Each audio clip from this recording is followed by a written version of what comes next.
আজকে আমার কাছে একটি রেডমি 5 প্লাস মোবাইল এসেছে। এটার প্রবলেম হচ্ছে সেকেন্ড লোগো রিস্টার্ট প্রবলেম। এটা প্রথম আমি ফ্লাশ করে দেখবো আমার সমস্যাটি সমাধান হয় কিনা, না হলে ইএমসি খুলে বক্স লাগিয়ে চেক দিয়ে দেখবো ইএমসিতে কোনো প্রবলেম আছে কিনা। দেখতেই পাচ্ছেন আমার ফ্লাশটি কমপ্লিট হয়েছে, কিন্তু same problem, second logo restart problem. এখন এটার ইএমসি খুলে বক্স লাগিয়ে আমি চেক দিয়ে দেখবো ইএমসিতে কোনো প্রবলেম আছে কিনা।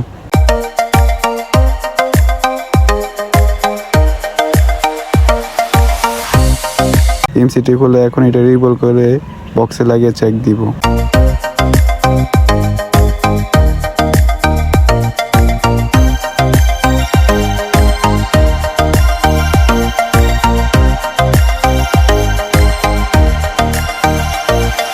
বক্সে লাগিয়ে চেক দিয়ে দেখতেই পাচ্ছেন ইএমসিটি নট ডিটেক্ট দেখাচ্ছে, ইএমসিটি বক্সে পাচ্ছে না। এখন আমি এটা ইএমসিটি চেঞ্জ করে আরেকটি স্যামসাং ব্র্যান্ডের ইএমসি লাগিয়ে দেখবো আমার মোবাইলটি কমপ্লিট চালু হয় কিনা।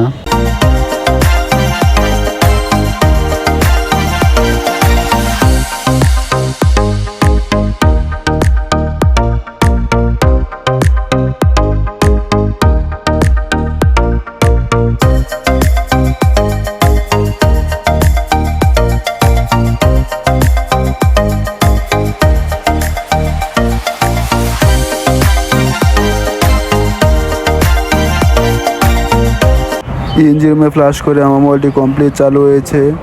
এখন এটা সিকিউরিটি রিপেয়ার করে গ্লোবাল ফাইলটা ফ্লাশ করব।